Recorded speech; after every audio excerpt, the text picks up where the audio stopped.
আসসালামু আলাইকুম। সো আজকের কন্টেন্টটা হয়তো বা সামনে শো করছে যে বাংলাদেশ ক্রিকেট কি ধ্বংসের পথে কিনা। সো এটা নিয়ে অ্যাকচুয়ালি কন্টেন্টটা কেনই বানানো হচ্ছে বা কোন মানে কি কারণে অ্যাকচুয়ালি এটা বলা হচ্ছে, অ্যাকচুয়ালি কিছুদিন যাবত না, অ্যাকচুয়ালি আমরা যদি বলি 2019 সাল থেকে এখন পর্যন্ত বাংলাদেশ ক্রিকেট গ্রাফটা কিন্তু ওরকম উন্নতি করেনি। তার প্রথম প্রথম কারণ হচ্ছে যে আমাদের বাংলাদেশের বিশেষ করে আপনি যদি প্রত্যেকটা দেশের সাথে কম্পেয়ার করেন, অন্য দেশের প্রিমিয়ার লিগ আর আমাদের দেশের প্রিমিয়ার লিগ হচ্ছে আকাশ পাতাল ডিফারেন্স। আমরা অনেক জায়গায় শুনছি, আমার বিশেষ করে সামি ভাই যে অন ফিল্ডের, তার কাছ থেকে শুনছিলাম যে আফগানিস্তানে নাকি প্রায় ভালোই টুর্নামেন্ট হয়, ওডিআইতে নাকি ওদের 7টা কি 6টা টুর্নামেন্টই হয়। সেইখানে আমাদের বাংলাদেশে কেবল একটা প্রিমিয়ার লিগই হয়, সেটা ঢাকা প্রিমিয়ার লিগ। আমি যদি মিরপুরকে বলি, একদম ধানক্ষেত মার্কা পিচের মধ্যে খেলা হয়, যেখানে ব্যাটসম্যানরাও বুঝে না কি বল আসবে, বলাররাও বুঝে না আমি কি বল করছি। একটা ফেক কনফিডেন্স ক্রিয়েট করে, যেটা অ্যাকচুয়ালি আমি অনেকদিন যাবৎ খেলা দেখি, সো বুঝতে পারতেছি। যেটা অ্যাকচুয়ালি আমরা 2021 সালেও বুঝছিলাম। সেগুলো নিয়ে কথা বলবো, তার আগে আমি বলি আমাদের যেহেতু একটাই প্রিমিয়ার লিগ, তাহলে একটা প্রিমিয়ার লিগ তো অ্যাকচুয়ালি সুন্দর মতন হওয়া উচিত। আপনাদের কি মনে হয়? অবভিয়াসলি একটা প্রিমিয়ার লিগে যেহেতু হইতেছে, এটাকে অ্যাকচুয়ালি একটা ব্র্যান্ড ভ্যালু করা, একটা বিপিএল কে যেরকম ব্র্যান্ড ভ্যালু করতেছে, বিপিএল ব্র্যান্ড ভ্যালু করলেও যে খুব আহামর হইতেছে তা না, কিন্তু ঢাকা প্রিমিয়ার লিগ যেরকম ভাবে করতেছে সেরকম কি ব্র্যান্ড ভ্যালু হইতেছে? ব্র্যান্ড ভ্যালুরও দরকার নেই। আপনি রোজার মধ্যে প্লেয়াররা খেলছে, হ্যাঁ সামনের বছরও আপনার রোজা থাকবে, কোনো সমস্যা নেই, রোজা থাকবে। আমরা যেহেতু মুসলিম মানুষ, আমাদের অবভিয়াসলি রোজা রাখতে হবে, কিন্তু একটা কি ব্যাকআপ প্ল্যান করা যায় না? আমাদের বিসিবির কি টাকা খুব কম? টাকা তো কম না, টাকা মার্শাল্লাহ ভালোই, যেহেতু এতগুলা বোর্ডের মধ্যে টপ 5-এর মধ্যে তারা আছে, ডেফিনেটলি তারা বড় লোক। এইবার ডিপিএল এ আমি নিজেও আশা করছিলাম যে এবার একটু নতুনত্ব দেখব, কিন্তু ঢাকা প্রিমিয়ার লিগে এবারও দেখলাম কি যে ডে নাইট ম্যাচ তো হইলই না, উল্টা দুর্নীতিটা এখনো রয়েই গেছে। আমি যদি বলি শাইন পুকুর এবং গুলশান ক্লাবের মধ্যে যে গুলশান ক্রিকেট ক্লাবের মধ্যে যে খেলা হইলো, কিছু কিছু আউট তো আপনারা দেখছেন যে কি বাজেভাবে আউট হয়েছে। এগুলোতে অ্যাকচুয়ালি আমার মনে হয় যে পাড়ায়ও এরকম এত বাজেভাবে আউট হয় না, পাড়ার ক্রিকেট যেগুলো। সো এইখানে সেগুলো আউট হচ্ছে। এনিওয়েজ, আপনার ঢাকা প্রিমিয়ার লিগ আপনার একটাই ওডিআই ফরম্যাটে খেলা হইতেছে। আমরা রিসেন্টলি যদি বলি 2023 সালের পর থেকে আমরা এখন পর্যন্ত ওডিআইতে খুবই বাজে খেলতেছে। আপনি যদি রিসেন্ট পাস্টেও দেখেন, 2022 সাল পর্যন্ত আমাদের ওডিআই ফর্মটা ছিল দারুণ। ইভেন 2023 সাল পর্যন্ত তামিম ইকবাল যতদিন অব্দি ক্যাপ্টেন ছিল, ততদিন অবধি বাংলাদেশ অ্যাটলিস্ট ওডিআইতে ভালো করতো। ওডিআইতে ভালো করতো বলতে তা না যে একদম খুব আহামরি করতো, কিন্তু ভালো করতো। এই সময় আমরা ওয়েস্ট ইন্ডিজকে হারাইছি, আমরা সাউথ আফ্রিকায় যে সাউথ আফ্রিকাকে হারাইছি, যেটা আমাদের জন্য অনেক বড় পাওয়া।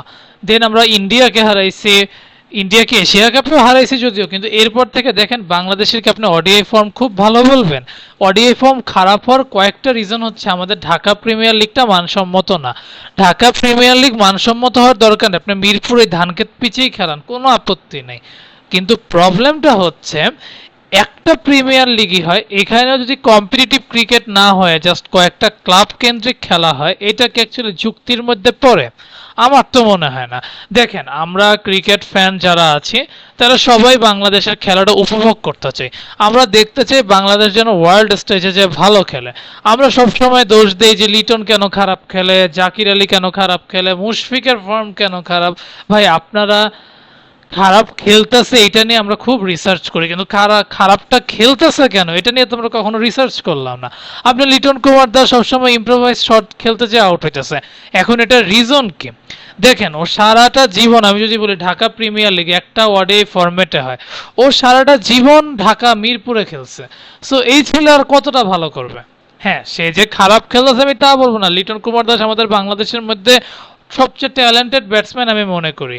আমরা অনেকে আশরাফুলকে সাথে লিটন কুমার দাসকে কম্পেয়ার করি, কিন্তু আশরাফুলের আমলে ভালো ছিল, লিটন কুমার দাসের এই আমলটাই বেস্ট। আমরা সৌম্য সরকারকে এতটা বলি যে সৌম্য সরকার খেলা পারে না, তো আপনি সারাটা জীবন মিরপুরে খেলাইতেছেন, আপনার ক্লাব কেন্দ্রিক খেলা হইতেছে। আমি তো লাস্ট কয়েকটা ঢাকা প্রিমিয়ার লিগে দেখলাম, হয় আবাহনী জিততেছে, আবাহনী সবসময় জিতলো।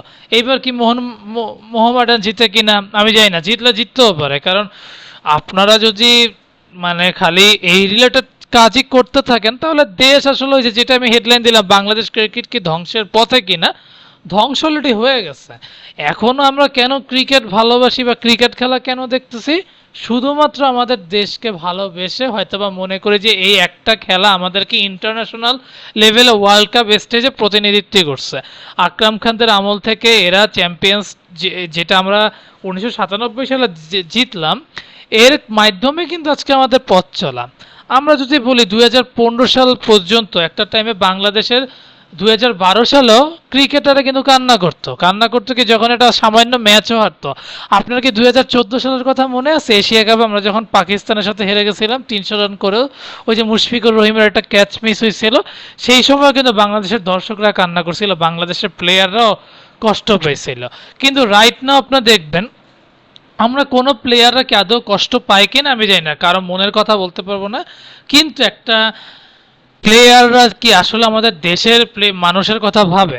আমরা কিন্তু প্রত্যেক যখন আমরা দেখি আমরা খুব বাজেভাবে হারতেছি, আমাদের কিন্তু কষ্ট লাগে।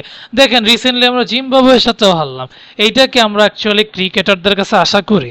হ্যাঁ, আপনারা কষ্ট করতেছেন, পরিশ্রম করতেছেন, তার জন্য হ্যাটস অফ, আমাদের কোনো আপত্তি নেই যে আপনারা কষ্ট করেছেন, সেই রেসপেক্ট আমরা দিই। কিন্তু এত বাজেভাবে আউট কেন হবেন আপনারা? হ্যাঁ, আউট আপনাকে বললাম লাখের বিষয়, এটা তারা ইচ্ছা করে আউট হন না।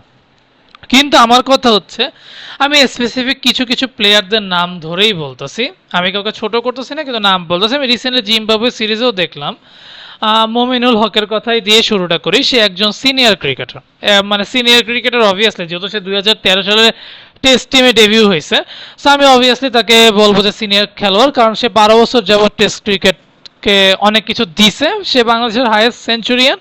বাট আমি তাও তাকে বলবো, আপনি প্রথম ইনিংসে 56 রানে আউট, মানে 56 রান করার পরে ও ওয়েলিংটন মাসাকাজ্জাকে এরকম একটা ফালতু শট খেলতে কেন গেলেন? আপনার কি একটু ধৈর্য তো থাকা উচিত। আমরা তো মমিনুল হককে চিনি, হ্যাঁ সে শট খেলতে পছন্দ করে, কিন্তু ওই মোমেন্টে ওই শটটা খেলা কি খুব দরকার ছিল? আপনি যখন আউট হয়েছিলেন তখনও বাংলাদেশ প্রায় 120 রান করছিল 3 উইকেটে, ঠিক আছে? 120 রান 3 উইকেটে আপনি মুশফিকুর রহিম আউট হওয়ার পরপরই আপনারও চলে যেতে হয়েছে।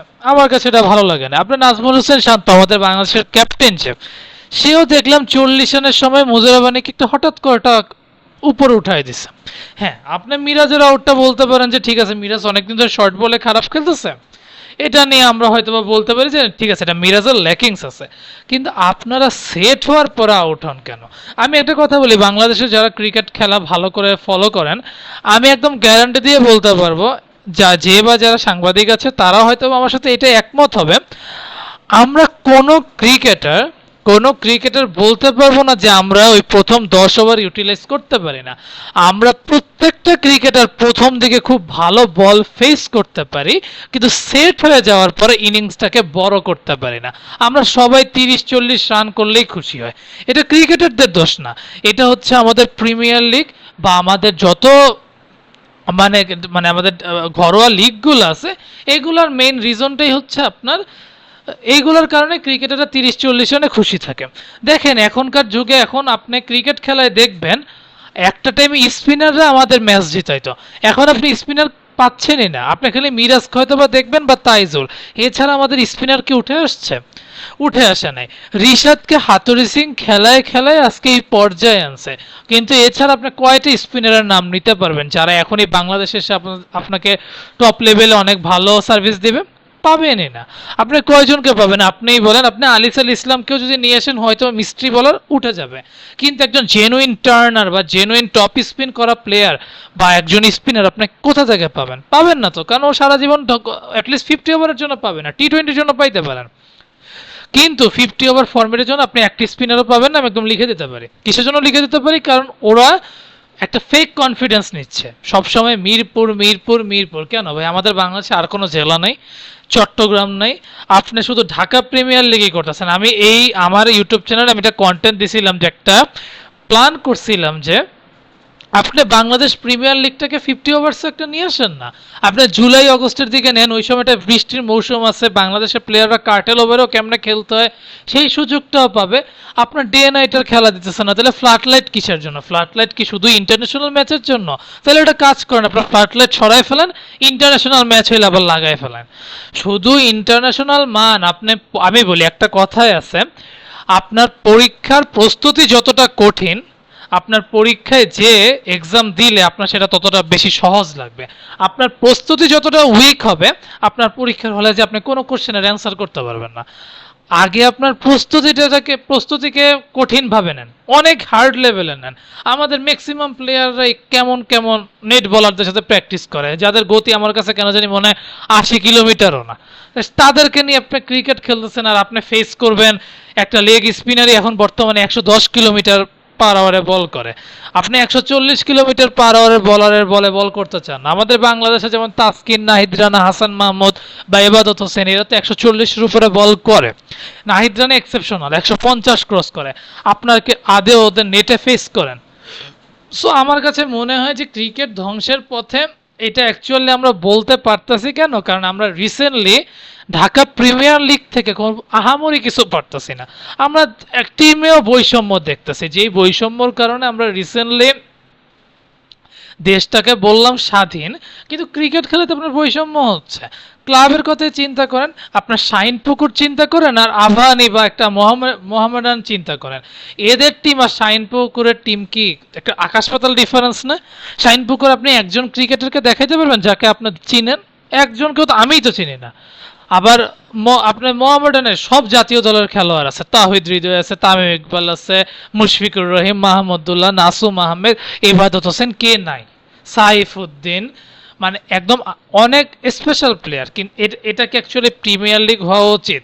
আমার তো মনে হয় যে আপনারা ক্লাব কেন্দ্রিক খেলা খেলান, আমার কোনো আপত্তি নেই। আপনার মোহামেডানে জিতুক, আপনার আহ্বানে জিতুক, যেটা ইচ্ছা জিতুক, আমার দেখার বিষয় না। কিন্তু প্রত্যেকটা ক্লাবে তো একটা কম্পিটিটিভ ক্রিকেট হওয়া উচিত, যেটা আপনারা করতেছেন না। আমরা সব সময় দেখি শাইনপুকুরে একটা ম্যাচ জিতছে, এবার পার্টেক্স গ্রুপ আসলো, তারা মনে হয় 2 থেকে 3টা ম্যাচ জিতছে। আমরা তো কম্পিটিটিভ ক্রিকেট দেখতেই আসি না, আমরা কেবল কয়েকটা ক্লাব কেন্দ্রিক ম্যাচ দেখতেছি। এই প্রথম মোস্টলি অগ্রণী ব্যাংকের যে ক্রিকেট, অগ্রণী ক্রিকেট যে গ্রুপটা আছে, যেটা ইমরুল কায়েস আছে, সেই টিমটা মোস্টলি এবার টপ 6-এ আসছে। কিন্তু এটা কি হওয়া উচিত? আমার তো মনে হয় না। ক্রিকেট ধ্বংসের পথে যাবে যদি আমরা কিছু সিস্টেম ফলো না করি। প্রথমত ঢাকা প্রিমিয়ার লিগের আপনি অ্যাটলিস্ট, আমি বলি ঢাকা প্রিমিয়ার লিগে এই বছর না হলেও নেক্সট বছর থেকে আপনি হোম অ্যান্ড অ্যাওয়ে করেন। আপনি 2টা অ্যাটলিস্ট 50 ওভারের ম্যাচ রাখেন। আপনার ঢাকা প্রিমিয়ার লিগ থাকুক, ঢাকার ক্লাবের মালিকরা খাইতে থাকুক, কোনো সমস্যা নেই। কিন্তু আপনারা বিসিবির আন্ডারে কিছু 50 ওভারের ম্যাচ করেন, যেটা হোম অ্যান্ড অ্যাওয়ে হবে, যেখানে বরিশাল বিভাগ খেলবে, ঢাকা বিভাগ খেলবে, ময়মনসিংহ বিভাগ খেলবে, সব বিভাগের সাথে সব বিভাগের খেলা হবে। আর অন্য আরেকটা কথা বলি, টেস্ট ফরম্যাটে আমরা চাই যে পিঙ্ক বল থাকুক, কিন্তু আর আমি মনে করি যে ডিউক বল, যেটা ওই বল আপনারা আর খেলেন না, কারণ আমার মনে হয় বর্তমানে আমরা ফার্স্ট ক্লাসে সেঞ্চুরি দেখতে পারি না। আপনি পেস বলার ক্রিয়েট করতে যে আপনি ব্যাটসম্যানকে ধ্বংস করে দিচ্ছেন, কারণ আমাদের ব্যাটসম্যানরা তো খুব আহামরি মেন্টালিটির না। কারণ তারা হয়তো বা মেন্টালিটি সেট হয় কি, আমরা ঘরে যা খেলতেছি বাহিরেও মানে ওই রকমই খেলতে হবে, তখন হাফ বলিতেও তারা আউট হয়ে যায়। সো আমি মনে করি, হ্যাঁ, আরেকটা কথা হচ্ছে, ক্রিকেট যদি ধ্বংস দেখতে না চান, আরেকটা স্টেপ হচ্ছে বাংলাদেশে কোচ তৈরি করেন। আমাদের বাংলাদেশে বোলিং কোচ আছে, আমাদের বাংলাদেশে কিন্তু ব্যাটিং কোচ নেই। একটা ছেলে ইংলিশ নাই বুঝতে পারে, সে তার নিজের দেশের মানুষের কাছে শিখবে যে ব্যাটিং কেমনে করতে হয়।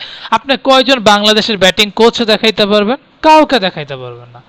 সালাউদ্দিন স্যারকে দেখাইতে পারবেন, সে হয়তো ব্যাটিং দেখাচ্ছে, কিন্তু তাও আমি মনে করি যে আমাদের বাংলাদেশের ব্যাটিং কোচ নাই। আমাদের বাংলাদেশে কয়জন আছে? আমি মনে করি যে আমাদের বাংলাদেশের একজন মানে সম্মানিত ব্যক্তি আছে, যে হচ্ছে আমিনুল স্যার, যে আইসিসির বর্তমানে আছে। আপনি তাকে বাংলাদেশে অ্যাটলিস্ট একটা কোর্সের জন্য হইলেও আনান। আমাদের বাংলাদেশে প্রত্যেকটা বিভাগে বা প্রত্যেকটি স্কুলে যারা ফিজিক্যাল স্টাডিজের উপরে ক্লাস নেয়, শারীরিক শিক্ষার উপরে ক্লাস নেয়, তারা লেভেল 1 বা লেভেল 2 এর কোচিং যাতে করতে পারে, ইভেন সেই কোচিংয়ের মাধ্যমে ওইখানকার স্কুলের স্টুডেন্টরা যাতে ক্রিকেটটা ভালো মতন বুঝতে পারে সেটা করতে পারে। আমাদের বাংলাদেশে কোনো ভালো অ্যানালাইসিস নাই। আমাদের সামি ভাই ছাড়া আমি খুব অ্যানালাইসিস দেখিই না, হয়তো বা এখন অ্যানালাইসিসটা বের হইতেছে। আমাদের কোনো মেডিকেল সেন্টার নেই। দেখেন রিসেন্টলি যে তামিম ভাই হার্ট অ্যাটাক করলাম, এইটা কি আমার মনে হয় না, এটা কি আপনাদের মনে হয় না এখানে আমাদের বিসিবির একটা দায় আছে? আমরা 2000 সালের টেস্ট স্ট্যাটাস পাইছি, আমাদের টাকা তো আজ থেকে না, 2010 থেকেও যদি ইমাজিন করেন আমাদের বাংলাদেশে 1300 কোটি 900 কোটি এত কিছু শুনি, টাকাগুলো কোথায়? আমি তো ক্রিকেটের কোনো উন্নয়ন দেখতেছি না। আমাদের বাংলাদেশে মাঠ ইনক্রিজ হইতেছে না। আমরা বিপিএল এর টাইমে বলি যে এতগুলা মাঠ আমরা পাবো কই? কেন আপনাদের মাঠ নাই? আপনাদের শহীদ চান্দু স্টেডিয়াম নাই? আপনার বগুড়া স্টেডিয়াম নাই, যেটা এখানে বগুড়ায় আছে? আপনারা না ফতুল স্টেডিয়ামকে একদম পারলে জঙ্গল বানায় রাখছেন। সো এরকম করে তো ক্রিকেট ধ্বংস হবে। আপনি এক জায়গায় খেলাবেন, ক্রিকেটে তো তাহলে মিরপুর ছাড়া কিছু চিনবেই না। এরকম করা উচিত না। আপনারা সুন্দর মতন একটা প্রসেস ফলো করে যান, আপনারা কয়েকটা স্টেপ ফলো করেন, আপনারা আগে কোচ তৈরি করেন। দ্বিতীয়ত আপনারা ব্যাটসম্যান, বলার, উইকেট কিপার সবাইকে নিয়ে আলাদা আলাদা করে ট্রেনিং করান। আন্ডার 19 এর প্লেয়াররা যাতে এইচপিতে এসে রিয়েল ক্রিকেটটা শিখে সেটা করান। আপনারা হঠাৎ করে আন্ডার 19 এর প্লেয়ারদেরকে জাতীয় দলে দিয়ে দেন। তার বড় প্রমাণ আমি বলি, মেহেদী হাসান মিরাজকে আপনার 2016 সালে ওয়ার্ল্ড কাপ খেলছে, 2016 সালে ওকে ইংল্যান্ডের মতন একটা টিমের সাথে ডেবিউ করে দিচ্ছেন। হয়তোবা মিরাজ আজকে প্রুফ করতেছে, কিন্তু মিরাজের প্রথম দিকে ব্যাটিং গড় কিরকম ছিল একটু বলেন তো? মিরাজ তো প্রথম দিকে মিডল অর্ডারে খেলতো, তাকে আপনারা লোয়ার অর্ডারে পাঠাই দিয়েছেন, হুইচ ইজ ক্রাইম আমি মনে করি।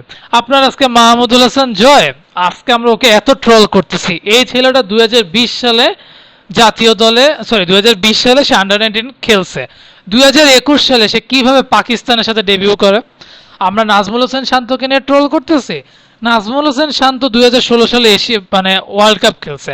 ও 2017 সালে হঠাৎ করে ওকে নিউজিল্যান্ডের দ্বিতীয় টেস্টে নামাই দিয়েছেন। এইটা কি ক্রাইম না? ছেলেটা ফর্মে নেয়, 2018 সালে আপনি ওকে ওডিআইতেও ডেবিউ করে দিয়েছেন, টি20তেও ডেবিউ করে দিয়েছেন। আপনারা বলবেন যে খেলোয়াড় তৈরি হয় না, খেলোয়াড়রা পারে না। খেলোয়াড়দের দোষ দিয়ে আপনি করবেনটা কি? আপনার খেলোয়াড়দেরকে ট্রেনিংয়ে তো দিতেছেন না, আপনারা হঠাৎ করে নামাই দিতেছেন। এই বোর্ড আসার আগে আমরা সব সময় দেখতাম যে স্কোরে 6 থেকে 7টা ওপেনার, লিটন কুমার দাস 7 নম্বরেও খেলছে। এইটা অ্যাকচুয়ালি হওয়া উচিত না, এরকম কইরেন না। আমরা বাংলাদেশের ক্রিকেট, আমরা যারা ফ্যান আছি, আমরা ক্রিকেটকে অনেক বেশি ভালোবাসি। হ্যাঁ, ফুটবল এখন খুব জেগে উঠতেছে, আমি দোয়া করি বাংলাদেশের ফুটবল আগায় যাক, কিন্তু আমি কোনোদিন চাবো না যে বাংলাদেশের ক্রিকেটটা ধ্বংস হয়ে যাক। ক্রিকেট আমাদের জন্য একটা আবেগ। এই বাংলাদেশের ক্রিকেট আমাদেরকে যা যা দিছে, আমাদেরকে কষ্টও দিছে, আমাদেরকে আনন্দও দিছে। এভাবে ক্রিকেট মাটি করবেন না।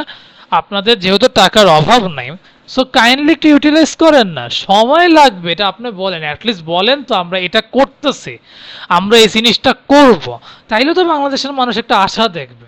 কিন্তু আপনারা সেটাও করতেছেন না, মাঝখান দিয়ে আমাদের আরো দুর্বল করে দিচ্ছেন যে আমরা যাতে ক্রিকেট থেকে সরে আসি।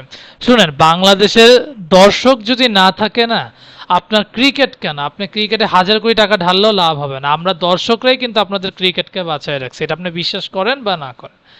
সো এখানে কাউকে উদ্দেশ্য করে কথা বলা হচ্ছে না, এটা অ্যাকচুয়ালি আবেগ থেকে বলছি। বাংলাদেশের ক্রিকেটটাকে আপনারা মেরে ফেললেন না, আপনারা একটু স্ট্রিক হন, আপনারা বাংলাদেশের ক্রিকেটটাকে কম্পিটিটিভ করেন। আমরা দেখতে চাই বাংলাদেশ অনেক বেশি ভালো খেলবে, সেই আশাই রইলাম।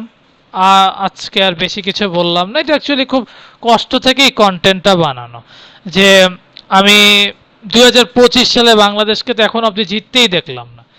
সো ওই হিসেবে চিন্তা করতে গেলে কষ্ট অবশ্যই আছে। সো যাই হোক, আর বেশি কিছু বলবো না।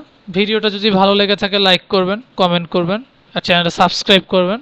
আর যারা ফেসবুক থেকে দেখছেন ফলো করে দিন। আর দোয়া করবেন বাংলাদেশের ক্রিকেটটা যাতে ধ্বংস না হয়। আমরা বাংলাদেশের ক্রিকেটটাকে ধ্বংস হতে কেউই দেখতে চাই না। আশা করি বাংলাদেশের ক্রিকেট ঘুরে দাঁড়াবে, যে বা যারা আছে তারা হয়তো একটু জ্ঞানী হবে, এই আশাই করলাম। বাকিটা আল্লাহ ভরসা, দেখা যাক কি হয়। যাই হোক, ধন্যবাদ, আসসালামু আলাইকুম।